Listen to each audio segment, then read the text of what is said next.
Hello everyone, जय श्री कृष्णा, राधे राधे। सभी का स्वागत है उत्कर्ष नर्सिंग एंट्रेंस एग्जाम चैनल पर। तो जैसा कि बच्चों आप थंबनेल में देख रहे हैं, आज हम जानेंगे कि AIIMS BSc nursing entrance examination की क्या स्ट्रेटजी होनी चाहिए, किस तरीके से आपको तैयारी करनी चाहिए, क्योंकि एग्जाम के फॉर्म आ चुके हैं, एग्जाम का डेट भी आ चुका है। अब हमको क्या करना है, किस तरीके से तैयारी करनी है और आगे हमारे जो 80 डेज है वो किस तरह से होने चाहिए ताकि हमारा सिलेक्शन हो। आज का वीडियो बहुत ही ज़्यादा खास रहने वाला है उन सभी बच्चों के लिए जो AIIMS BSc nursing entrance examination 2026 में अपीयर होने वाले हैं। जैसे कि आप सबको पता है, मेरा नाम ज्योत्सना है और मैं आपको फिजिक्स पढ़ाती हूँ। और अब शुरू करते हैं स्ट्रेटजी वीडियो। स्ट्रेटजी जो है उसके अंदर सारे सब्जेक्ट्स कवर होंगे, जनरली सारी चीज़ें बताई जाएंगी, एंड तक ज़रूर देखना। तो बच्चों, जैसे जैसे एग्जाम डेट आ जाता है बच्चे थोड़े घबरा जाते हैं। अब क्या करें, अब कैसे तैयारी करें।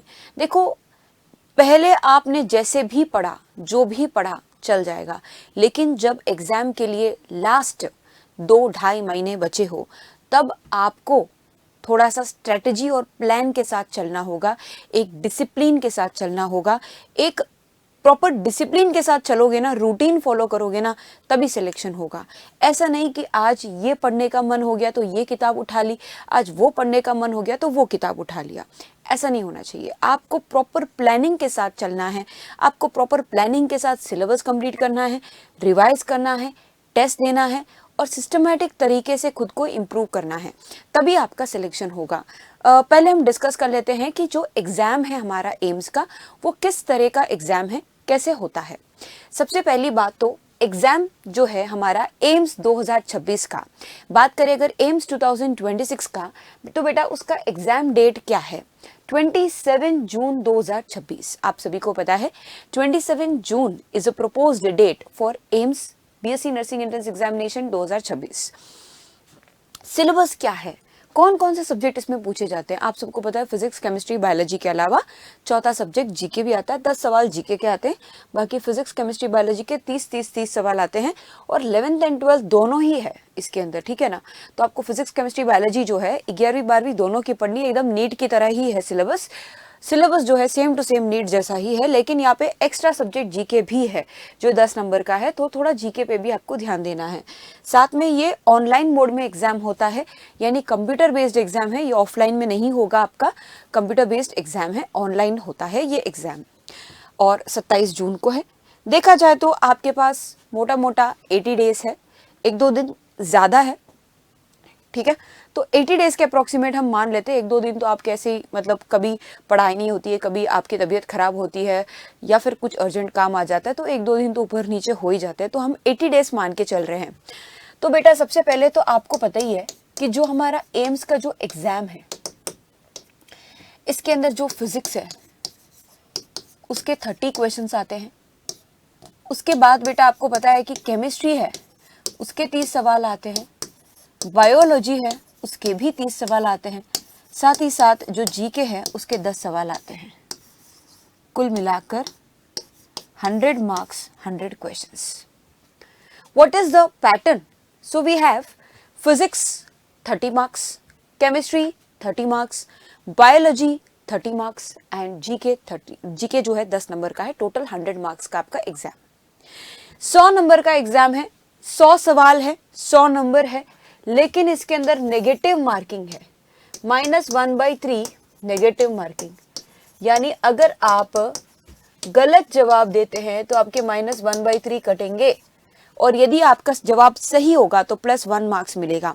मतलब आपको केयरफुल रहना है, सिली मिस्टेक भारी पड़ सकती है, ठीक है। अगर आपने कंफ्यूजन किया, कोई गलती की, तो वो आप पे भारी पड़ सकता है, तो थोड़ा सोच समझकर अटेम्प्ट करना है, ओके। अब कैसे इस एग्जामिनेशन की तैयारी करें, क्योंकि आपको पता है यहाँ पे फिजिक्स, केमिस्ट्री, बायोलॉजी जो है उसके अंदर आपको क्लास 11 एंड क्लास 12 दोनों ही कवर करना है, दोनों ही एनसीईआरटीज कवर करने हैं, दोनों ही सिलेबस कवर करने हैं, 11वीं 12वीं दोनों की। तो हम बात करते हैं कि क्या हमारी रणनीति होनी चाहिए। As you all know 80 days का हमारा है टाइम, ठीक है, 80 दिन आपके पास है। अब वैसे तो बहुत सारे कैटेगरीज ऑफ स्टूडेंट्स हैं यहाँ पे। कुछ बच्चे ऐसे हैं जिन्होंने क्लास 12 अभी अभी पास किया है, मार्च में, फरवरी मार्च में अभी अभी 2026 का पेपर दिया है बोर्ड एग्जामिनेशन। कुछ ऐसे हैं जिन्होंने 2025 या 2024 में पास किया है और वो पिछले 1-2 साल से लगातार नर्सिंग एंट्रेंस एग्जामिनेशन की तैयारी कर रहे हैं, ड्रॉप लेके प्रिपरेशन कर रहे हैं कोचिंग के साथ। जो भी विद्यार्थी हैं, ठीक है, इन सब के लिए जो लास्ट में जो फॉलो करना है वो कॉमन प्लान रहेगा, ठीक है, कॉमन प्लान रहेगा। और मैं बता देती हूँ कि किस तरीके से आपको आगे बढ़ना है। अगर मैं आपकी जगह होती एज अ स्टूडेंट और मैंने 2 साल से लगातार तैयारी की होती, तो अंतिम 80 डेज में किस तरह से मैं अपना शेड्यूल बनाती और किस तरह से सिलेक्शन लेने की कोशिश करती, वो मैं थोड़ा सा मैं आपको बता रही हूँ, ठीक है। शेड्यूल को ठीक से फॉलो करोगे तो सिलेक्शन पक्का है, ठीक है। तो लेकिन डिसिप्लिन और कंसिस्टेंसी रखनी है। ऐसा नहीं कि आपने 4 दिन पढ़ लिया, 2 दिन छोड़ दिया, ऐसा नहीं होना चाहिए। चलिए अब बात पे आते हैं कि सबसे पहले आपको बेटा ये जो 80 डेज दिख रहे हैं ना, इसका मैं बंटवारा करूंगी 30 डेज, पहले 30 दिन, उसके बाद में जो 30 दिन है, और लास्ट में जो जून में 20-22 दिन जो बचेंगे वो, ठीक है जी। अभी यानी 30 डेज जो है वो पूरा आपका अप्रैल है, और मई का आप 30 दिन ले लो, और जून में लगभग 20-22 दिन बचेंगे, क्योंकि जून 27 को तो पेपर ही है। तो 20-22 दिन बचेंगे। कभी कभी सेंटर बहुत दूर आ जाता है, 1-2 दिन पहले आपको सेंटर पे जाना भी पड़ता है, ठीक है ना। किसी का सेंटर जयपुर आ गया, किसी का कहीं आ गया, तो आपको ट्रैवल भी करना पड़ता है। कुल मिला के आपके पास मोटा मोटा इतना दिन है। इनमें आपको क्या करना है, आज यस मार्च तो लगभग एंड हो चुका है तो कैसे हम फॉलो करें कि हमारा सिलेक्शन हो। पहली बात तो number 1 syllabus completion. I hope आप सबने एक बार तो 11th एंड 12th का सिलेबस कंप्लीट कर लिया होगा, 11वीं 12वीं का। अगर नहीं किया है तो भी कर ले, और अगर कर चुके हैं तो रिवाइज कर ले। हमको क्या करना है, अप्रैल मंथ में एक बार सिलेबस आपको कंप्लीट करना है। सिलेबस आपको कंप्लीट करना है 30 दिन में।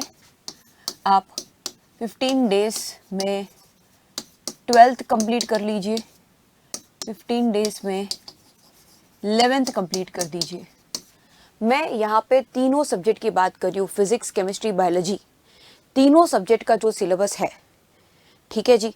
और सिलेबस मतलब ऐसा नहीं कि आपने लाइन टू लाइन थ्योरी पढ़ी है। सिलेबस का मतलब ये है कि मान लो आपको 15 दिन में 12th कवर करना है, ओके, फिजिक्स, केमिस्ट्री, बायोलॉजी तीनों, तो आप पर डे 3 घंटा फिजिक्स, 3 घंटा केमिस्ट्री, 3 घंटा बायो ऐसे दे सकते हैं। या लगातार 2 दिन अगर आप फिजिक्स पढ़ सकते हैं तो बहुत सारे चैप्टर्स खींच लिए फिजिक्स के, फिर 2 दिन लगातार केमिस्ट्री पढ़ लिए तो बहुत सारे चैप्टर्स केमिस्ट्री के खींच लिए, ऐसे भी कर सकते हैं। लेकिन जब भी आप सिलेबस कंप्लीट कर रहे हो, it is left to you कि आपको कैसा फील हो रहा है। अगर किसी किसी की बच्चे की कैपेसिटी होती है कि वो दिन भर एक सब्जेक्ट पढ़ सकता है, किसी किसी का होता है कि वो 3-4 घंटे में बोर हो जाता है, उसको स्विच करना होता है सब्जेक्ट। तो भैया फिजिक्स और केमिस्ट्री पढ़ के बोर हो जाते हो तो बायोलॉजी उठा लो, क्योंकि आप सबका फेवरेट सब्जेक्ट बायोलॉजी है। थोड़ा बहुत फिजिक्स और केमिस्ट्री में आपको जोर आता है, मुझे पता है। तो अब इसमें क्या करना है, इसके अंदर आपको क्या करना है बेटा, पहले तो सिलेबस कंप्लीट करना है। जो भी आपका सिलेबस है, ऐसा कोई चैप्टर नहीं होना चाहिए जो आपने कवर नहीं किया है। 15 दिन आप 12वीं को दे दो, 15 दिन आप 11वीं को दे दो। कोशिश करो कि आप जल्द से जल्द सिलेबस कंप्लीट करो। सिलेबस कंप्लीशन का मतलब ये नहीं है कि आपने केवल थियोरी पढ़ा। अगर आपने एक चैप्टर पढ़ा तो यहाँ पे आपको, मान लो आपने एक चैप्टर पढ़ा, उसकी थियोरी पढ़ते ही तुरंत आपको 50-60 एमसीक्यू लगाने हैं उस चैप्टर के। कम से कम 50 से 60 एमसीक्यू उस चैप्टर के लगाने ही है, ठीक है। मान लो आपने पहला chapter electric charges and fields पढ़ा है, पढ़ लिया अच्छे से, सारे फॉर्मूलाज अच्छे से देख लिए, कॉन्सेप्ट देख लिए, तुरंत 50 सवाल लगाओ एमसीक्यू। हो पा रहे हैं क्या, नहीं हो पा रहे हैं, चेक करो। अगर आपके नहीं हो पा रहे, कुछ गलत हो रहे हैं तो क्यों हो रहे हैं, उसके अंदर इम्प्रोवाइज करो, ठीक है। कोशिश करो बिना देख के सॉल्व करने की एमसीक्यू को। अगर वो गलत हो रहा है फिर चेक करो कि गलत क्यों हो रहा है, कहाँ आप गलती कर रहे हो, कौन सा फॉर्मूला गलत लिख रहे हो, ऐसा आप देख सकते हैं। बात करते हैं, ऐसे करके आप एक बार अगर अप्रैल एंड तक सिलेबस को कंप्लीट कर दोगे अच्छे से, 11वीं 12वीं दोनों, तो आपको एक हल्का सा कॉन्फिडेंस आ जाएगा। फिर आपको क्या करना है बेटा, 30 दिन मई मंथ में सेम चीज रिपीट करनी है, ठीक है। सेम चीज रिपीट करनी है, लेकिन यहाँ पे आप अगेन 15 दिन की जगह आप यहाँ पे 10 दिन लोगे। 10 डेज में आप 11th कवर करोगे, 10 डेज में आप पूरा 12th कवर करोगे। मैं बात कर रही हूँ पीसीबी तीनों की, साथ में आपको जीके भी लेके चलना है। और जो बचे हुए 10 दिन हैं उसमें क्या करें, इसमें जो बचे हुए 10 दिन हैं उसमें आप 11th एंड 12th दोनों पढ़ के एक कंप्लीट टेस्ट दे दो, एक कंप्लीट टेस्ट। 11वीं कंप्लीट होने के बाद एक 11वीं का टेस्ट देना है आपको एमसीक्यू। 12वीं पूरा कंप्लीट होने के बाद एक 12वीं का टेस्ट देना है, ठीक है। पढ़ो, क्वेश्चंस प्रैक्टिस करो, टेस्ट दो, ये एक ही तरीका है सिलेक्शन का, ठीक है। तो एक आपने ऐसा टेस्ट दे दिया, 10 दिन 11वीं पढ़ गई उसका टेस्ट दे दिया, 12th का एक बार टेस्ट दे दिया, फिर आपने 10 डेज में 11th एंड 12th दोनों को फिर से रिवाइज करके फिर से टेस्ट दे दिया। यहाँ पे एक बार सिलेबस कंप्लीट हुआ, यहाँ पे दूसरी बार, यहाँ पे तीसरी बार। आप देख सकते हैं ये 1 टाइम सिलेबस कंप्लीट है, ये दूसरी बार हो रहा है आपका, और ये तीसरी बार हो रहा है। और अंत में जो 20 दिन होंगे, देखो बेटा जब आप एमसीक्यू सॉल्व कर रहे हो ना, अगर आपकी कोई गलती हो रही है, अगर आपको कोई फॉर्मूला याद नहीं रह रहा है, अगर आपको कोई इक्वेशन याद नहीं रहता है, अगर आपको कोई ट्रिक याद नहीं रहती है, अगर आपको कोई तरीका याद नहीं होता है क्वेश्चन सॉल्व करने का, तो आप उसको रेड पेन से मार्क कर लेना, ताकि वो चीज़ आप बाद में रिवाइज कर सको एंड में जा करके, ठीक है। उस चीज़ पे ज़्यादा फोकस देना है। जो हो पा रहा है वो तो आप एग्जाम में कर लोगे, जो नहीं हो पा रहा है वो क्यों नहीं हो पा रहा है उसको सीखो, गलतियों से सीखोगे तभी आप आगे बढ़ोगे। बात करें जून के 20 डेज में, तो यहाँ पे आपको एक बार ये 4th राउंड होगा जिसके अंदर आप कंप्लीट रिवाइज करोगे, ठीक है जी। 15 दिन के अंदर कंप्लीट रिवीजन करोगे और बहुत से ज़्यादा एमसीक्यू को सॉल्व करोगे एंड पीवाईक्यू को सॉल्व करोगे। पीवाईक्यू सॉल्व करना बहुत ही ज़्यादा इम्पोर्टेंट है, ठीक है। और जितने भी नोट्स बनाए हैं, शॉर्ट नोट्स बनाए, उन सबको रिवाइज कर लोगे एक बार, ठीक है। फिर एक आखिरी टेस्ट दे देना 15 जून के आसपास, एक आखिरी टेस्ट दे देना। उसके बाद में आपको क्या करना है, उसके बाद में जो 5-6 दिन बचेंगे एग्ज़ाम के लिए, उसमें आप अपने शॉर्ट नोट्स को वापस रिवाइज करो। अब आप इतना रिवाइज कर लोगे ना तो आपका सिलेक्शन कोई नहीं रोक सकता। अगर किसी को गलतफहमी है कि हम एक बार पढ़ के सिलेक्शन ले लेंगे, देन यू आर रॉन्ग बेटा। 1 2 3 4 5 राउंड्स ऑफ रिवीजन होंगे ना, तब आपकी एक्यूरेसी अच्छी होगी, तब आप 2 ऑप्शन के बीच कंफ्यूज नहीं करोगे, तब आपको एग्जैक्टली पता होगा कि इस क्वेश्चन का आंसर ये है, इस क्वेश्चन को इस तरीके से सॉल्व किया जाता है। आपको अभी लग रहा है कि मैम ये इतना सारा हम कैसे करेंगे, बट आपको करना ही है। अगर कोई बच्चा अप्रैल मई 2 महीना सिलेबस कंप्लीट करता है, उसके बाद जून में हल्का फुल्का रिवाइज करके जा रहा है, उसका सिलेक्शन नहीं होगा, सीधी बात है। सिलेक्शन उसका होगा जो मल्टीपल रिविजन्स कर रहा है, बार बार प्रैक्टिस कर रहा है।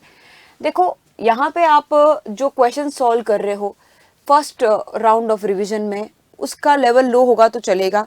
सेकेंड राउंड में आप थोड़ा हाई लेवल क्वेश्चन सॉल्व करो, थर्ड राउंड में थोड़ा और हाई लेवल क्वेश्चन सॉल्व करो। जैसे जैसे आपके number of rounds of revisions improve होते जाएंगे, थोड़े क्वेश्चंस के लेवल भी बढ़ाते जाना, और आपको पता चलेगा कि जैसे जैसे आप रिवाइज कर रहे हो, प्रैक्टिस कर रहे हो, आपकी एक्यूरेसी इंप्रूव हो रही है, आपकी समझ बढ़ रही है सब्जेक्ट की। और इतना रिवाइज करोगे, प्रैक्टिस करोगे, तब जाके पेपर निकलेगा, सीधी बात है। क्योंकि इतने सालों से हम जो पढ़ा रहे हैं, हमने बच्चों को देखा है, सिलेक्शन तभी होता है if you are working consistently, अगर आप कंसिस्टेंटली पढ़ रहे हैं, ठीक है। एंड ये आपको गोल लेके चलना है कि भैया पूरा अप्रैल महीने में मुझे एक बार सिलेबस कंप्लीट करना है 11th एंड 12th का। मई में मुझे वापस 20 डेज में रिवाइज करना है, 10 और ऐसे करके मई में 2 रिविजन्स हो जाएंगे, अप्रैल में 1 रिवीजन हो जाएगा और बचा कुचा फिर जून में समेट लेंगे। जो भी गलतियां हो रही है, जो भी चीज़ें समझ में नहीं आ रही, जो भी रिवीजन में हमको लगा कि ये चीज़ हमें कम है, इसमें हमको दिक्कत हो रही है, ये चैप्टर हमारा थोड़ा सा रह जा रहा है, उस पर थोड़ा ज़्यादा ध्यान दिया। ऐसा नहीं कि अगर आपको कोई चैप्टर से प्रॉब्लम हो रही है तो आप उसको छोड़ दोगे, नहीं, जिसमें प्रॉब्लम हो रही है थोड़ा आप उसको अच्छे से टाइम दे के सुधार सकते हो। अब मौका है सुधारने का, ठीक है। जून में आप नहीं सुधार सकते, अब आप सुधार सकते हो। अप्रैल मई 2 महीने में जो जो चैप्टर आपके वीक है थोड़ा उस पर ज़्यादा फोकस दो। 1-2 बार और पढ़ोगे तो आपको और अच्छे से समझ बढ़ेगी, प्रैक्टिस करोगे तो और अच्छे से आप इम्प्रूव होंगे, ठीक है। ऐसे करके आपका ये है। और एग्ज़ाम कैसे अटेम्प्ट करना है तो मैं कह दूं कि बात करें अगर हम physics, chemistry, bio cut off क्या जाती है, तो भाई कट ऑफ का बात करूं तो जो एम्स 2024 था ना, वो बहुत ही ज़्यादा टफ पेपर था। वो टफ मतलब कि बढ़िया लेवल का पेपर था, हार्ड था, इस वजह से इसकी कट ऑफ कम गई थी। 65-70 मार्क्स ना लाने वाले को भी लगभग कोई ना कोई एम्स मिल गई थी, ठीक है, 65-70, क्योंकि पेपर वॉज वेरी टफ। लेकिन अगर हम एम्स 2025 का बात करें तो पेपर वॉज ईजी, 85+ लाने पर मिली थी बच्चे को सीट, ठीक है। तो कट ऑफ जो है हम नहीं तय कर सकते, नेगेटिव मार्किंग होने के बावजूद बता रही हूँ मैं, तो हम ये नहीं टारगेट लेके चल सकते कि मुझे 70 लाना है, 70 पे कॉलेज मिल जाएगी, 100 में से 70 लाने पे, या 100 में से 80 लाने पे, या 100 में से 60 लाने पे कॉलेज मिल जाएगी। ये हम अभी डिसाइड नहीं कर सकते। It purely depends upon the level of the paper, कि भैया पेपर का लेवल कैसा रहा। यदि टफ है तो सारे बच्चों के लिए टफ है, यदि इजी है तो सारे बच्चों के लिए इजी है। तो आपको एग्जाम हॉल में घबराना नहीं है कि अरे मेरा पेपर टफ आ गया, ये सोचना है यार सभी के लिए टफ है। पेपर इजी आ गया तो भी ज्यादा खुश होकर गलतियां नहीं कर देनी है, सिली मिस्टेक्स नहीं कर देना। मैंने कई बच्चों को देखा है पेपर ईजी आ गया तो बहुत उनको लगता है कि भैया मेरा तो निकल जाएगा, और फिर वो इतने ओवर कॉन्फिडेंस में 4-5 गलतियां करके आ जाते हैं, वो सिली मिस्टेक इतनी भारी पड़ती है कि वो सिलेक्शन से बाहर हट जाते हैं। तो आपको माइंड कूल रखना है और माइंड शुड बी एक जैसा होना चाहिए, पेपर टफ आए या इजी आए, माइंड को कंट्रोल करना है, पूरा माइंड का ही खेल है। और जो बचे हुए 2 महीने हैं जहां पे मैंने इतना आपको टाइट शेड्यूल बताया है, ये टाइट शेड्यूल तभी फॉलो हो सकता है यदि आप हर दिन 8 से 9 घंटे कम से कम कंसिस्टेंटली पढ़े। 8-9 घंटे पढ़ना मतलब ये नहीं कि आप 8-9 घंटे किताबों के सामने बैठे हो, साथ में फोन चल रहा है या किसी का फोन आ गया आप फोन बात कर रहे हो, ये 8-9 घंटे की पढ़ाई नहीं होती है। 8-9 घंटे मतलब आपका फोन होगा स्विच ऑफ, टाइमर लगा के बैठोगे कि हाँ ये 1 घंटे में मैंने इतना इतना कवर किया। टाइमर लगा के बैठो और चेक करो कि आप कितने घंटे ऑन एन एवरेज पढ़ पा रहे हैं। धीरे धीरे आप अपनी सिटिंग को बढ़ाओ। सारा गेम फोकस का है। हजारों बच्चों को हम पढ़ाते हैं, ठीक है। अब ये स्ट्रेटेजी वीडियो हजारों बच्चे देखेंगे, लेकिन केवल कुछ बच्चे इसको अप्लाई करेंगे और केवल उनमें से भी कुछ बच्चों का सिलेक्शन होगा जो सीरियसली अप्लाई कर पाएगा, जो कंसिस्टेंट रह पाएगा, केवल उसका सिलेक्शन होगा। सबको पता है क्या करना है बट करता कोई नहीं है। 1 दिन फॉलो करेंगे, 2 दिन फॉलो करेंगे, तीसरे दिन सोचेंगे जाने दो ना। अगर 4-5 दिन आपने पढ़ाई को ऐसे रोक दिया बीच में, फिर आपको लगेगा कि भाई मेरा तो बहुत ज़्यादा पीछे है, मैं तो सबसे बहुत ज़्यादा पीछे रह रहा हूँ। फिर धीरे धीरे आपका कॉन्फिडेंस गिरता जाएगा और फिर आपको एग्ज़ाम से डर लगने लगेगा। अगर आप चाहते हैं कि आप एग्ज़ाम से निडर होकर सामना करें, नहीं डरे और आप अच्छा परफॉर्म करें, तो एक ही रास्ता है, आपको प्रॉपर डिसिप्लिन और फोकस के साथ चलना। देखना अगर आपने इसको प्रॉपरली फॉलो किया है, अगर आपने सिस्टमैटिक वे से, जैसे मैंने बताया, इतने बार रिवीजन किया है, तो आपका सिलेक्शन कोई नहीं रोक सकता। आपका सिलेक्शन केवल आप रोक सकते हैं। सिलेक्ट होना या नहीं होना वो आपके हाथ में है। अगर आप चाहो तो सिलेक्ट हो सकते हैं, आप चाहो तो सिलेक्ट नहीं हो सकते। जैसे मैं एक एग्जाम्पल देती हूँ। सुबह आपने 5 बजे का अलार्म रखा, ठीक है। सुबह आपने 5 बजे का अलार्म रखा कि भाई मैं 5 बजे उठ के पढ़ाई करूंगा या करूंगी। जब आप सो रहे हो, गहरी नींद में हो, 5 बजे का अलार्म जगा। एक विद्यार्थी वो है कि अलार्म बंद करके सो जाएगा, सोचेगा यार 2 घंटे बाद उठ के पढ़ लूँगा, क्या फ़र्क पड़ता है। एक विद्यार्थी वो है, अलार्म सुनते ही उसको बंद तो कर लेगा, लेकिन उसके दिमाग में चलेगा यार मुझे इस बार सिलेक्शन लेना है, मैं जून 27 के बाद भी सो सकता हूँ, अभी नहीं सोना है मुझे, अभी तो मुझे पढ़ के सिलेक्शन लेना है। वो जागरूक विद्यार्थी है, वो तुरंत उठेगा और अपना शेड्यूल फॉलो करेगा, रूटीन फॉलो करेगा और सिलेक्शन लेगा। रूटीन फॉलो करते ही आपका जो कॉन्फिडेंस है वो बढ़ता जाएगा। आपका कॉन्फिडेंस कैसे बढ़ेगा? कॉन्फिडेंस ऐसे कोई बाजार में कोई चीज़ थोड़ी है कि भैया 2 किलो टमाटर दे दो, 2 किलो कॉन्फिडेंस दे दो, ऐसा नहीं है। कॉन्फिडेंस पढ़ाई से आता है। लगातार आप 7-8 दिन मन लगा के मेहनत करके सुबह से शाम पढ़ के तो देखो, कॉन्फिडेंस यूं आएगा। ठीक है, कॉन्फिडेंस यूं आएगा और एग्जाम का जो डर है वो भाग जाएगा। तो कॉन्फिडेंस बढ़ाना है, पॉजिटिविटी बढ़ाना है, तो एक ही रास्ता है बेटा, पढ़ाई कर लो। 4 घंटे आपने फोन चला दिया बीच में, या कहीं बाहर घूमने चले गए दोस्त के साथ, तो आपको गिल्टी, अंदर से वो गिल्ट खाने लग जाएगा कि अरे यार मैंने बहुत ज़्यादा टाइम वेस्ट कर लिया, कहीं मैं पीछे ना रह जाऊं। वो गिल्ट आपको खा जाएगा, फिर आप धीरे धीरे एग्जाम से डरने लगोगे। ऐसा मत करो, कोशिश करो कि सारा टाइम आप पढ़ाई पे दो, ज़्यादा से ज़्यादा रिवाइज करो। हाँ, हफ्ते में अगर आपने सोमवार से शनिवार तक बहुत मेहनत करके पढ़ लिया, संडे आप 2-3 घंटे का ब्रेक ले सकते हो। ऐसा नहीं है कि संडे पूरा दिन आप पढ़ाई छोड़ दो, नो, संडे आप 1-2 घंटे का ब्रेक ले सकते हो, एक टेस्ट दे सकते हो, थोड़ा सा रिवाइज करके 1-2 घंटे का ब्रेक ले सकते हो। 2-3 घंटे एक्स्ट्रा संडे शाम को कहीं आप पार्क में टहलने चले गए या थोड़ा बहुत कुछ खेल लिया, ठीक है। रोज़ नहीं, लेकिन रोज़ नहीं, पढ़ाई आपको करनी होगी। पढ़ाई करोगे तो ही सिलेक्शन होगा। ऐसा नहीं है कि आपने 4 वीडियो देख लिए, थोड़े से पन्ने पलट दिए और आपका सिलेक्शन हो गया। It is not possible. ठीक है, फिजिक्स में स्पेशली आपको फॉर्मूला तभी याद रहेंगे जब आप लिखोगे। भाई फिजिक्स की बात करूं तो कम से कम आपको फॉर्मूला जो है 4 से 5 बार लिखने हैं। मतलब फॉर्मूला जो है, जैसे कि चैप्टर 1 का फॉर्मूला है, पूरा 1 पेज में समेट दो। चैप्टर 2 का फॉर्मूला है, पूरा 1 पेज में समेट दो। जितने भी आपके 20-25 चैप्टर है, इंपॉर्टेंट फॉर्मूला जिसमें बहुत सारे हैं, उन सब के फॉर्मूला शीट्स बना दो, जिससे आप फॉर्मूला को बार बार देखोगे, बार बार लिखोगे तो ही वो फॉर्मूला याद होगा। ऐसा नहीं है कि आपने केवल देख लिया और याद रह गया, नोट्स में देख लिया या किताब में देख लिया तो याद रह गया, ऐसा नहीं है। आपको लिखना होगा, प्रैक्टिस करना होगा, बार बार उसको रिवाइज करना होगा, तभी वो फॉर्मूला आपको याद रहेगा। ठीक है, और भी अगर आपको कुछ पढ़ाई में दिक्कत हो रही है, परेशानी हो रही है, कैसे पढ़ना है, क्या पढ़ना है, कुछ भी प्रॉब्लम आ रही है, कहीं भी मोटिवेशन की कमी हो रही है, और तो आप डेफिनेटली कमेंट करके बता सकते हैं। कमेंट सेक्शन में ज़रूर बताएं।